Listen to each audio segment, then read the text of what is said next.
السلام علیکم ورحمۃ اللہ وبرکاتہ۔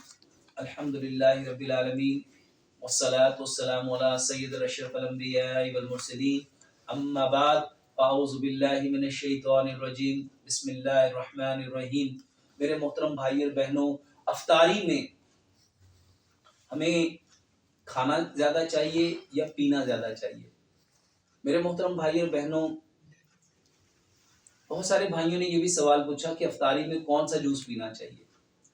کھجور کے ساتھ روزہ کھولو، پانی کے ساتھ روزہ کھولو، اور جو سب سے بہترین جوس ہے میرے محترم بھائی اور بہنوں، وہ تازہ پھلوں کا رس ہے۔ جو سیزنل فروٹ ہے آپ اس کا جوس بناؤ، آپ اس کو پیو۔ اس کے ساتھ میرے محترم بھائی اور بہنوں نبیذ بناؤ۔ نبیذ کیا ہے؟ 2 گلاس پانی لو، 10 بادام، 5 کھجوریں، 1 چائے کا چمچ کشمش، آدھی چائے کی چمچ سفید تل، آدھی چائے کی چمچ خشخاش اور آدھی چائے کی چمچ چاروں مغز۔ اس کو بھگو کے رکھ دو، 3 سے 4 گھنٹے اس کو بھگا رہنے دو۔ بادام کا چھلکا اتارو، کھجور کی گٹی نکالو اور اسی پانی کے اندر اس کو شیک کر لو۔ یہ بہترین نبیذ ہے۔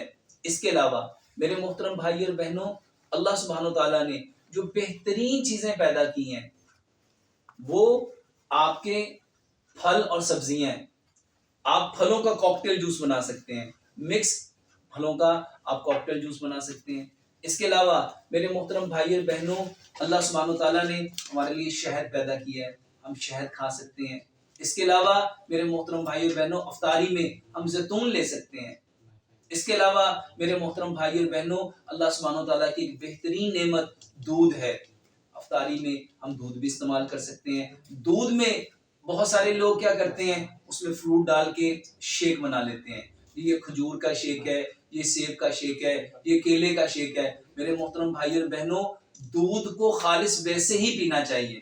آپ اس میں بادام ڈال سکتے ہیں، آپ اس میں چاروں مغز ڈال سکتے ہیں، آپ اس میں الائچی ڈال سکتے ہیں، آپ اس میں خشخاش ڈال سکتے ہیں۔ باداموں کی جیسے دودھ میں شردائی بنائی جاتی ہے، میرے محترم بھائیوں، دودھ میں آپ ان چیزوں کو ڈال کے اس کو گرائنڈ کر کے آپ اس کو میرے محترم بھائی اور بہنوں افطاری میں لے سکتے ہیں۔ یہ بہترین وہ مشروبات ہیں جو ہمیں لینے چاہیے۔